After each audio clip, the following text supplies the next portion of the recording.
तिच्यामध्ये शक्यपणजी नाही आहे, मान्य मला. पण ती फेक नाही आहे. हे महत्त्वाचं आहे. बरोबर नाही आहे हे. म्हणजे मला ते जे काही तिच्या पर्सनल स्पेसमध्ये जाऊन चोरी केली आहे ती ती नाहीच आहे करेक्ट. मनुष्य कधी बदलतो? जर तो फेक असेल तर. मनुष्य जर तसाच असेल तर तो तसाच वागणार ना. प्राजक्ता 100% टॉपला जाणार याची मला खात्री आहे. तिला गोड पोतं, साखरेचं पोतं आहे तर ती आहेच गोड.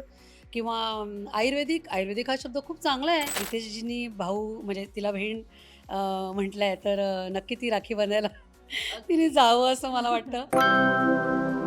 हॅलो, हाय, नमस्कार. मी मज्जा girl Ankita Lokhande. Big boss Marathi season 6 ची जोरदार चर्चा सुरू असताना प्राजक्ता शुक्रे हे एक नाव सध्या प्रेक्षकांच्या मनात घर करतंय आणि म्हणूनच तिच्याच घरी मी आता आली आहे आणि प्राजक्ताची आई माझ्यासोबत आहे. कशा आहात? नमस्कार. सगळ्यांना खूप खूप नमस्कार. सगळ्या लोकांनी तिला इतकं भरभरून प्रेम दिलं आणि ती खूप छान खेळते. मला तर तिचा खूप अभिमान आहे, प्रश्नच नाही आहे. प्राजक्ता 2.0 सोबत गप्पा मारते असं मी वाटते, कारण का येस, सगळ्या येस. सारख्याच दिसतात आहे. पण आता प्राजक्ता इतकं छान खेळते, हो. म्हणजे खूप जेन्युइनली बोलायचं झालं तर तिला चालाखी अजून येत नाहीये. तिला गेम गेम गेम खेळता येत नाही. ती गेम बिग बॉसचा प्रॉपर खेळते, पण तिला एक असतं ना, की छक्के पंजे नाही माहिती आहेत अजून. काय सांगाल, तुमच्या मते प्राजक्ता कशी खेळते? नाही ती जशी आहे ना तशीच ती खेळते. ती तशीच आहे. ती ओरिजिनल जशी आहे तेच ती खेळते. छक्के पंजे असणं म्हणजे खूप बुद्धिमत्ता आहे असं नाही आहे. ती बुद्धिमत्तेनीच खेळते आहे आणि आपले लिमिट्स बघून आणि लोकांना धरून ती खेळते गेम.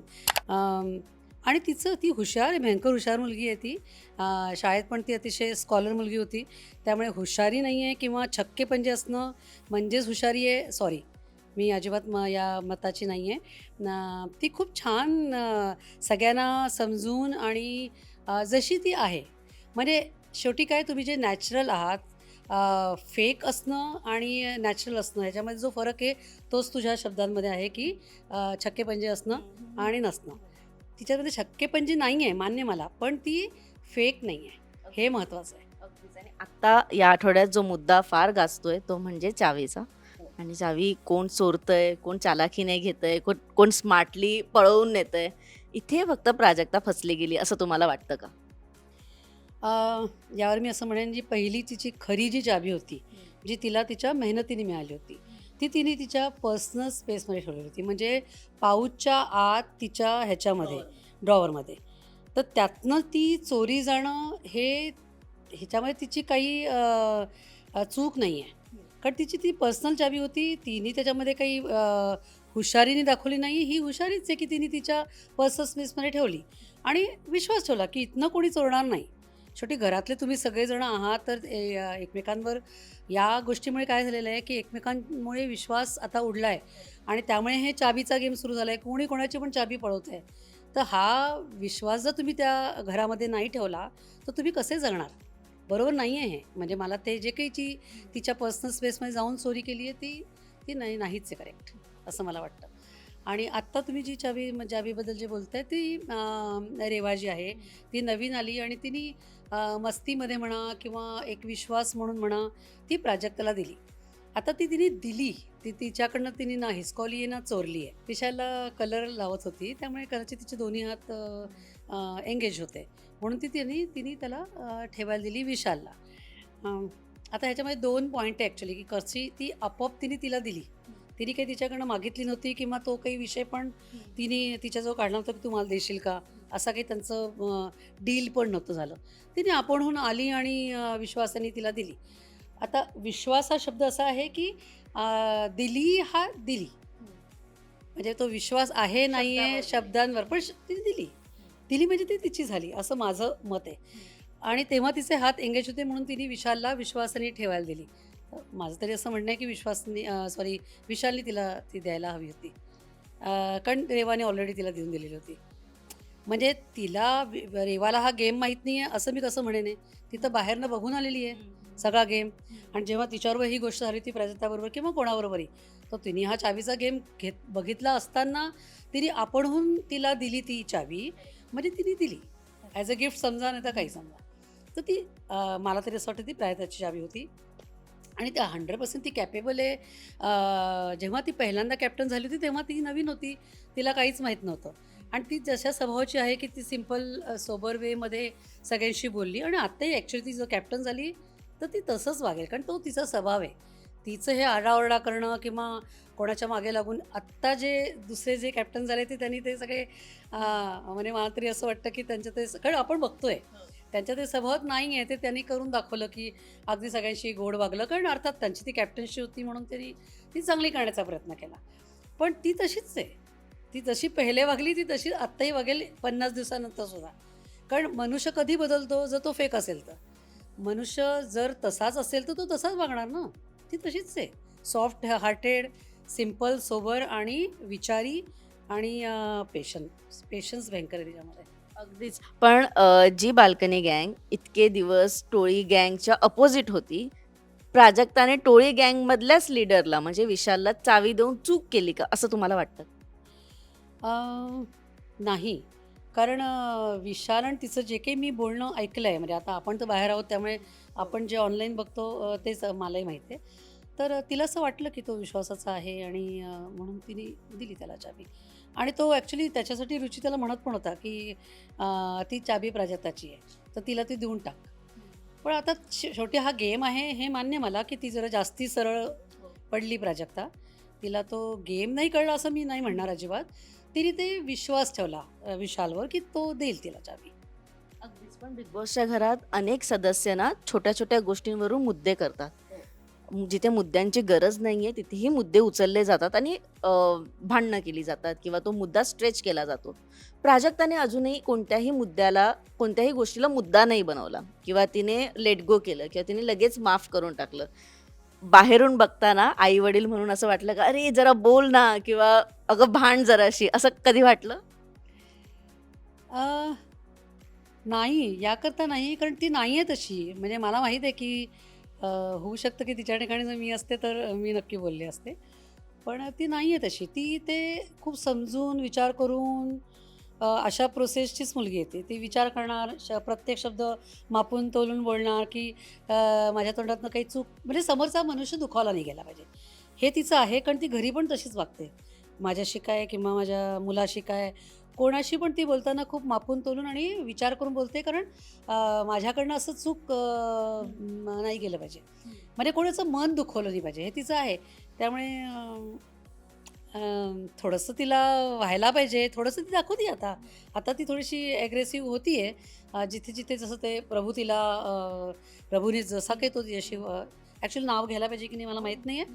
पण जे घडले ते मी बोलते आहे. जसा तो तिच्याशी वागला, तर ती आता त्याच्याशी ॲग्रेसिव्ह होती आहे. कारण कोणतेही मनुष्य कितीपर्यंत संयम ठेवेल आहे.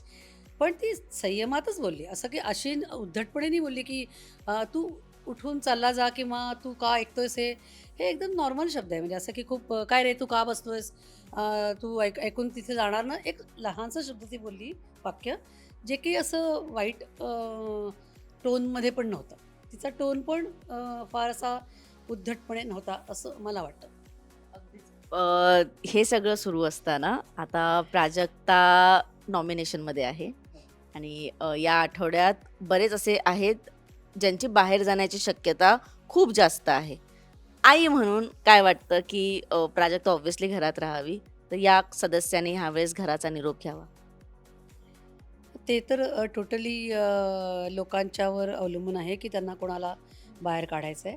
पण प्राजक्ता 100% टॉपला जाणार याची मला खात्री आहे. कारण अशी पण लोकं बिग बॉसमध्ये असतात जी काही उद्धटपणे न बोलून किंवा कोणाचंही मन न दुखवून किंवा सगळ्यांना सांभाळून आणि स्वतःच्या जसं तुम्ही आहात म्हणजे नॅचरल जसे आहात ते दाखवते ती प्राजक्ता. तर असे पण लोकं असतात हे महाराष्ट्राला दिसतंय. उद्धटपणे बोलणं किंवा भांडाभांडी करणं किंवा प्रत्येक गोष्टीचा जसं तू म्हणाली इश्यू करणं आणि त्याचा मोठा म्हणजे फक्त जस्ट लोकांना दाखवण्याकरता. तर तो फेअर गेम नाहीच आहे. तर त्यामुळे कोणी जावं हे तर लोकं ठरवतील. मी नाही सांगू शकत कोणी पण जावं. तन्वीकडून तिला आयुर्वेदिक, साखरेचं पोतं आणि अशा बऱ्याच उपमा म्हणजे दिल्या गेल्या, बरीच नावं ठेवली गेली. अ, कोणत्या पर्स्पेक्टिव्हने आई म्हणून तुम्ही त्या सगळ्या सीनकडे पाहिलं? अं, मला काय वाटतं की तिला उचकवण्याचा खूप प्रयत्न केला की ती कुठल्या तरी ह्याच्याने ती ट्रिगर होईल आणि काहीतरी बोलून जाईल. म्हणून तिने कदाचित तिला ते मागे आणि कसं आहे ती खूप स्ट्रॉंग कंटेस्टंट असल्यामुळे पुष्कळ लोकांनी तिचा प्रयत्न केला की ती ट्रिगर होईल आणि तिने आपलं काही ती तोंडातनं असं वाक्य म्हणावं की ती लोकांना वाईट दिसेल. पण ती ट्रिगर झाली नाही. त्यामुळे तिला गोड पोतं, साखरेचं पोतं आहे तर ती आहेच गोड. किंवा आयुर्वेदिक आयुर्वेदिक हा शब्द खूप चांगला आहे. जर विचार करायला गेलं तर आयुर्वेदिक हे आपलं भारताचं आयुर्वेदिक हा हे खूप जुनं काय म्हणतात त्याला Medication. हां, असे आहे. तर त्यामुळे आयुर्वेदिक असणं खूप चांगलं आहे ना, म्हणजे शुद्ध पवित्र. शुद्ध पवित्र असं मी म्हणेन त्याला. आणि तिने पण त्याच वेमध्ये घेतलं असं की मी चांगली शुद्ध आहे आणि साखरेचं पोते म्हणजे मी खूप गोड आहे आणि आहेच ती गोड. त्यामुळे ती ट्रिगर नाही झाली हे तिचं स्ट्रॉंगनेस आहे की ती ट्रिगर नाही झाली. हे अगदीच. मला कौतुक वाटतं. अगदीच. भाऊच्या धक्क्यावर जेव्हा भाऊने तिचा भाऊ आलाय, आता बोला. जेव्हा भाऊ म्हणून प्राजक्ताची साईड घेतली, इथे बसून किती तुम्हाला भारी वाटलं? खूप भारी वाटलं. खूपच छान. म्हणजे मला तेव्हा असं वाटलं रितेशजींचं, की ते एक तर खूप प्रेम करतात प्राजक्ताला आणि ते तिच्या चांगल्या गुणांना म्हणजे प्रोत्साहन देतात आहे, की "हो, तू अशी आहेस आणि मला ते आवडतंय." आणि रितेशजींनी भाऊ म्हणजे तिला बहीण म्हटलं आहे, तर नक्की ती राखी बांधायला तिने जावं असं मला वाटतं. आणि अर्थात ते दोघे मला फार आवडतात आणि रितेशजी पण मला फार आवडतात. खूप पॉझिटिव्ह नेचर आहे त्यांचं आणि प्राजक्ताही खूप पॉझिटिव्ह आहे. तर मला आवडलं, अर्थातच आवडलं. हो, मस्त. आता हे सगळं होतच राहील. पण मॅम जेव्हा पहिल्यांदा तिने तुम्हाला सांगितलं घरात, की "आई मी जाते बिग बॉसच्या घरात" किंवा "मी हा डिसिजन घेऊ का?" अर्थातच तिचा स्वभाव बघता तिने आधी परमिशन घेतली असेल, की जाऊ का? काय रिएक्शन होती? तुम्ही आधी या घरात बिग बॉस म्हणजे तुम्ही बघितलं जायचं, की कसं होतं? नाही, आम्ही कोणीच मी तर एकही ना हिंदी ना मराठी काहीच नाही बघितलं. कारण मला नाही आवडत फार ते. पण ती बघायची. ती हिंदी सगळे तिने बघितलेत, मराठी पण तिने सगळे बघितले आणि तिला आम्ही म्हणायचो, "सर तू काय बघतेस तू बिग बॉस?" असं. आणि ह्यात जेव्हा तिने जाण्याचा विचार केला, तेव्हा तिने अर्थात खूप स्वतः मंथन केलं, की मी गेले तर काय फायदा आहे, काय नुकसान आहे. आणि सध्या ती म्हणजे मला तरी असं वाटतं, की तिने हा निर्णय याकरता पण घेतला असेल की थोडीशी इंडियन आयडलनंतर ती जास्ती दिसली नाही टीव्हीवर. तर एक तो चांगला तुम्हाला एक चान्स आहे, की लोकांसमोर येण्याचा. कारण खूप लोकं विचारतात, "तू टीव्हीवर का दिसत नाहीस? आजकाल तू दिसतच नाही टीव्हीवर." जेव्हा की तिने एवढं काम केलेलं आहे YouTube आणि स्वतःचं तिचं YouTube चॅनल आहे. तिने लहान मुलांचं एक स्वतः कंपोज करून गाणी टाकलेली आहे. पण लोकं बघतात, नाही बघतात तशी गोष्ट. आता ते सगळं जे तुमचं काम आहे, तर ते कधी येतं तुमच्यासमोर लोकांसमोर जेव्हा तुम्ही टीव्हीमध्ये दिसता. चेहऱ्याला महत्त्व आहेच, प्रश्नच नाही काही. तर म्हणून तिने हा निर्णय घेतला असावा असं मला वाटतं किंवा घेतला. तुम्ही big boss season 6 Marathi top 5 मध्ये कोणाला बघताय आता? अर्थात मी माझ्या मुलीला बघते आणि मला अगदी देवाला मी प्रार्थना करते की ती जिंकूनच बाहेर यावी. आणि कारण ती खूप स्ट्रॉंगली खेळते आणि ती खूप स्वतःला कंपोज करून छान खेळते. अशीच ती पुढे जावी आणि ती जिंकूनच बाहेर यावी. पहिला नंबर प्राजक्ता आहे. दुसरा मी नंबर राकेशजींना देईन आहे. थर्ड नंबरवर सागर. चौथ्या नंबरवर मला किंवा ॲक्च्युअली थोडंसं मी चेंज करते. First Prajakta, second Rakhi ji. राखी खूप स्ट्रॉंग आहे आणि खूप चांगलं तिला खूप अनुभव आहे ॲक्च्युली. तर सेकंड राखी, थर्ड राकेशजी, सागर सागरजी आणि आत्ता जो संकेत आलेला आहे तोही मला असा खूप शांत आणि छान वाटतो म्हणजे नेचर वाईज पण आणि एकूण पण त्याचं म्हणजे मला असं वाटतं की खूप स्ट्रॉंग पण आहे आणि चांगलं सांभाळायला बिग बॉसला म्हणजे घराला बिग बॉसच्या घराला. तर तो पण त्यालाही मी टॉप 5 मध्ये बघायला नक्कीच आवडेल मला. अगदीच. पण प्राजक्ताने काहीही असो, माणसं फार छान कमावली. जी गॅलरी गँग, आपण बाल्कनी गँग ज्यांना म्हणत होतो, ती माणसं फार छान होती. ज्यांनी बाहेर येऊन फार प्रेक्षकांचं मन जिंकलं. ती कदाचित इतकी ओपन अप नाही झाली किंवा त्यांना नाही होता आलं किंवा वेळ कमी पडला किंवा ती मुळातच शांत होती माणसं, जी प्राजक्ताची काय म्हणतात वाइब मॅच झाली पटकन त्यांच्याशी. कदाचित तिची वाइब रुचितासोबत कधी मॅच नाही होणार, कारण का रुचिता इथे असते बोलताना आणि प्राजक्ता जरा स्लो आहे. पण खरंच तिने माणसं फार छान कमावली. त्या माणसांचा तुम्हाला फोन आलाय का? किंवा तुम्हाला भेटण्याची इच्छा आहे का? नाही, मला कोणाचा फोन नाही आला. आणि मला भेटायला म्हणजे जेव्हा संपेल आणि ती जिंकेल प्राजक्ता तेव्हा सगळ्याची भेट होईल. इतकं पॉझिटिव्ह राहावं की ती जिंकणारच आहे आणि ती जिंकूनच येणार आहे. ती जिंकेल तेव्हा पार्टी देऊ आणि ती सगळे भेटतीलच. अगदीच. पण आता ती नॉमिनेशनमध्ये आहे. प्रेक्षकांना काय आव्हान कराल? मी सगळ्या महाराष्ट्राला अशी विनंती करते की जसं आत्तापर्यंत तुम्ही तिला वाचवत आलेला आहात आणि हा 50 दिवस तिचा जो प्रवास तुम्ही बघितलेला आहे, तर तुम्हाला एक चांगला मनुष्य जर म्हणजे चांगला व्यक्ती म्हणून ती खूप तुम्हाला आवडली असेल तर, आणि एक ती गायिका अतिशय सुंदर आवाज आहे तिचा, तर आणि दिसायला सुंदर आहे प्रश्नच नाही. तर दिसायला सुंदर आहे, वागायला चांगली गोड आहे आणि गाणं इतकं तिचं चांगलं आहे. तर एक सुंदर सुरांची जी मल्लिका आहे, तिला तुम्ही जर जिंकून बिग बॉस जिंकायला त्याला जर मदत केली तुमच्या मतांनी, तर मला फार आवडेल आहे. आणि तुमचा असाच आशीर्वाद असू द्या. आणि सगळ्या महाराष्ट्राला मी असं आवाहन करते की तिच्याकरता नक्की नक्की वोट करा. नक्की. महाराष्ट्र ऐकतोय आणि प्राजक्ताचंच वाक्य आहे, महाराष्ट्र बघतोय आणि महाराष्ट्र सगळं खरं बघतोय. सो थँक्यू सो मच आणि all the very best. Thank you very much. Thank you very much. Marathi मनोरंजन सृष्टीमधील मालिका, चित्रपट, नाटक तसेच कलाकारांबद्दलच्या नवीन अपडेट्स जाणून घेण्यासाठी नक्की सबस्क्राईब करा इट्स मज्जा मराठी या आपल्या नवीन यूट्यूब चॅनलला.